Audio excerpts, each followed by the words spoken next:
Hi friends, ഇന്ന് ഞാൻ വന്നിട്ടുള്ളത് ഒരു ചാലഞ്ചിങ് വീഡിയോ ആയിട്ടാണ്. അപ്പോൾ എന്നെ ഇത് ചാലഞ്ച് ചെയ്തിട്ടുള്ളത് ഐഷാസ് ക്രിയേഷൻസ് ബൈ ടീന എന്ന ചാനലിലെ ടീന ഫൈസിയാണ്. അപ്പോൾ അവൾക്ക് ആദ്യം തന്നെ ഒരു താങ്ക്സ്. കാരണം ആദ്യമായിട്ടാണ് ഞാനൊരു ചാലഞ്ചിങ് വീഡിയോ ചെയ്യുന്നത്. അപ്പോൾ ഇത് ഞാൻ ചാലഞ്ച് ചെയ്യുന്നത് ഇവാസ് വേൾഡ് എന്ന ചാനലിലെ റിസ്വാനയും പിന്നെ എന്നെ ഇഷ്ടപ്പെടുന്ന ആർക്ക് വേണമെങ്കിലും ഈ ചാലഞ്ച് ഏറ്റെടുക്കാം. അപ്പോൾ ഇതിന് വേണ്ടത് മുട്ട മാത്രമാണ്. അതായത് മുട്ടയും ഉപ്പും ചേർത്താണ് ഈ ഓംലെറ്റ് ഉണ്ടാക്കാൻ പോകുന്നത്. ഓംലെറ്റൊക്കെ സാധാരണ ഓംലെറ്റിൻ്റെ ടേസ്റ്റാണ്, പക്ഷെ ഇത് ഉണ്ടാക്കുന്ന ഒരു രീതിയാണ്. ഇതിന് പേര് വന്നത് ടൊർണാഡോ ഓംലെറ്റ് എന്ന്. അപ്പോൾ ഇതിന് വേണ്ടത് 2 സ്റ്റിക്ക് വേണം. അപ്പോൾ എൻ്റെ അടുത്ത് ഈ ഒരു ചോപ്പ് സ്റ്റിക്കാണ് ഉള്ളത്. അപ്പോൾ ഇത് ഒരുപാടൊന്നും ഇതുപോലെ വിടർന്ന് വരില്ല. അപ്പം ഞാനിത് എന്ത് ചെയ്തു, അതിൻ്റെ അറ്റത്തുനിന്ന് 2 പീസാക്കി എടുത്തു. കാരണം ഇത് 2 പീസാക്കിയിട്ട് തന്നെയാണ് വേണ്ടത്. നമുക്കത് ചെയ്യുമ്പോൾ കാണുമ്പോൾ മനസ്സിലാവും നിങ്ങൾക്ക്. ഇപ്പോൾ നിങ്ങളുടെ കയ്യിൽ ഏതെങ്കിലും 2 സ്റ്റിക്കുള്ളത് എടുത്താൽ മതി.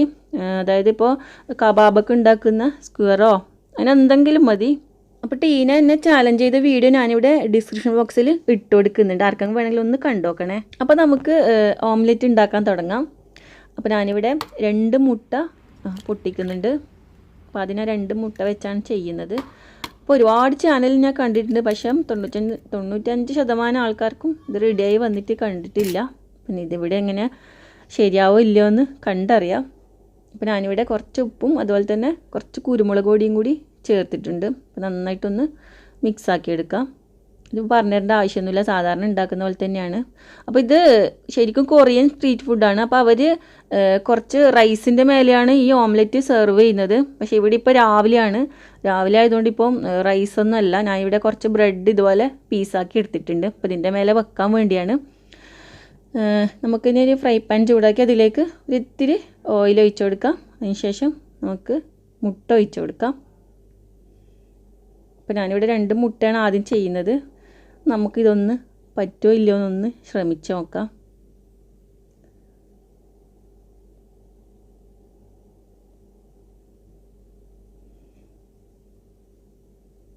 അപ്പം എന്തായാലും ഇത് നടക്കും തോന്നുന്നില്ല ഈ ഒരു ട്രയൽ.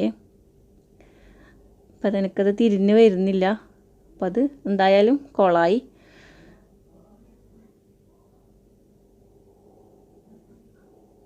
പിന്നെ ഇത് കുട്ടികൾക്ക് കൊടുക്കാം. അപ്പോൾ കുട്ടികളോട് ഞാൻ ആദ്യമേ പറഞ്ഞിട്ടുണ്ട്, ഇന്ന് മിക്കവാറും ഉച്ചക്കും രാവിലെയൊക്കെ മുട്ട തന്നെ ആയിരിക്കുമെന്ന്. കാരണം എത്രാമത്തേല ശരിയായെന്ന് എനിക്കറിയില്ല.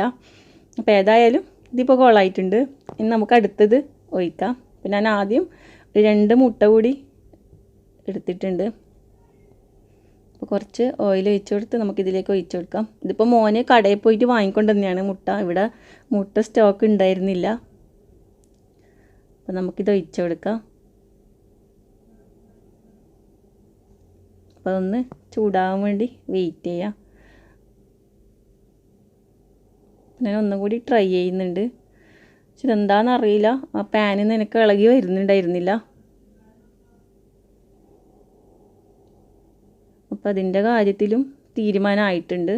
അതും മൊത്തം കോളായിട്ടുണ്ട്. എന്നാലും ഞാൻ ഒന്നും കൂടി ട്രൈ ചെയ്ത് നോക്കട്ടെ കിട്ടോ ഇല്ലയോ എന്ന്.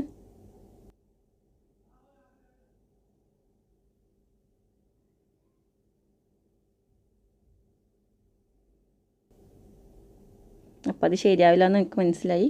അപ്പോൾ ഇതും പിള്ളേർക്ക് കൊടുക്കാം.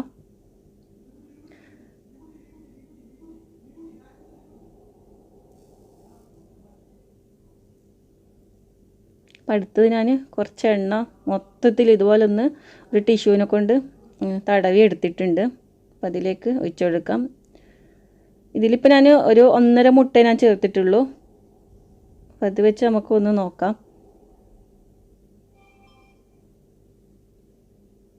അപ്പോൾ മുട്ട ചൂടായി വന്നിട്ടുണ്ട്.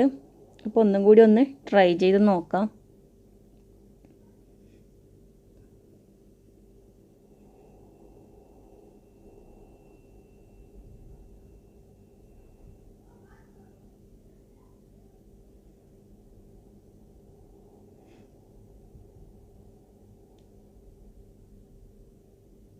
ഇത് നല്ലോണം ഇതുപോലെ ഒന്ന് പൊട്ടാതെ കറക്കി എടുക്കണം. അപ്പോൾ ഏകദേശം ഒന്ന് ശരിയായിട്ടുണ്ട്. ഏകദേശം ഇങ്ങനെ തന്നെയാണ് അവർ ചെയ്യുന്നത്. ശരിക്കും യൂട്യൂബ് ചാനൽ അടിച്ചു നോക്കിയാൽ കാണാൻ പറ്റും. അപ്പോൾ ഇതൊന്ന് കുറച്ചൊന്ന് ലെവലായി വന്നിട്ടുണ്ട്. അപ്പോൾ ഞാൻ മോനോട് പറഞ്ഞു ഒന്നും കൂടി ആക്കിയാൽ നല്ല വൃത്തിക്കായി കിട്ടുമായിരിക്കും എന്ന് പറഞ്ഞു. അപ്പോൾ ഞാൻ ഒരു മുട്ട വെച്ച് ഒന്നും കൂടി ചെയ്ത് നോക്കുന്നുണ്ട്. അപ്പോൾ ഇത് ഏകദേശം കുറച്ച് ടൊർണാഡോൻ്റെ ടോ ആയിട്ടുണ്ട്. ഇനി നമുക്കൊന്നും കൂടി നോക്കാം.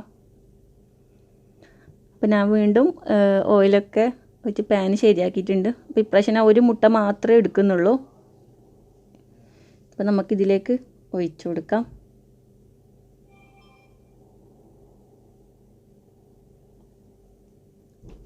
അപ്പോൾ അതൊന്ന് ചൂടായിട്ടുണ്ട്. അപ്പം നമുക്ക് കറക്കി എടുക്കാം.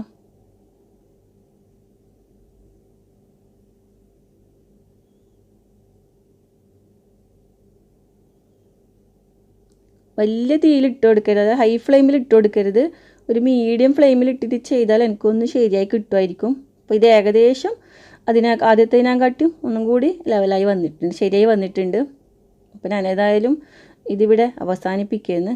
കാരണം ഇനിയും ആക്കിയാൽ രാത്രിയും കൂടി പിള്ളേർ മുട്ട വയ്ക്കേണ്ടി വരും. അപ്പോൾ എന്നാൽ ഇത് അവരുടെ ചാനലിൽ ഏകദേശം ഇതുപോലെ തന്നെ ഉള്ളത്, അതിൻ്റെ ആ ഒരു ഷേപ്പ്. അപ്പോൾ ഞാൻ ടോട്ടൽ 6 മുട്ടക്കാണിപ്പം ചെയ്ത് ശരിയായിട്ടുള്ളത്.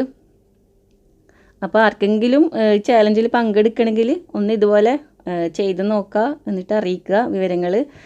അപ്പോൾ നിങ്ങൾക്ക് ഈ വീഡിയോ ഇഷ്ടപ്പെട്ടെങ്കിൽ ലൈക്ക് ചെയ്യുക, അതുപോലെ ഷെയർ ചെയ്യുക. അപ്പോൾ വീണ്ടും നല്ലൊരു റെസിപ്പിയുമായി കാണാം. Thank you.